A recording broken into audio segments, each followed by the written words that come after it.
সুন্দর বাণী আছে, লেখা থাকে, দেখছি ভোরের পাখি যদি তোমার আগেই জেগে যায় তাহলে তুমি ব্যর্থ।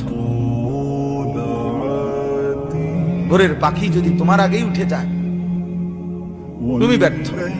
তোমার আগে উঠবে কেন? তুমি মানুষ, আশরাফুল মাখলুকাত, আল্লাহর সর্বশ্রেষ্ঠ সৃষ্টি, তুমি তো আগে উঠবার কথা। তোমরা এই কি জীবন বাছাই করে নিছো ছেলেরা, তোমরাই বলতে পারো বাবা। তোমার জন্য আমি আটকাবো না, আমার জন্য তুমি আটকাইবা না। কেউ কারোর জন্য আটকাবে না ছেলেরা, মনে রাখো। একদিন তোমার বাপের মতো করে কবরে চলে যাবে। এই যাই দৌড়ঝাঁপ করছে বেচারা কামাই করার, একদিন দেখবা তোমার রাইখা সে চলে গেছে। একদিন তুমিও চলে যাইবা। এই বন্ধু বান্ধব আড্ডা এগুলো সব থেকে দুনিয়ার জায়গায় থাকবে,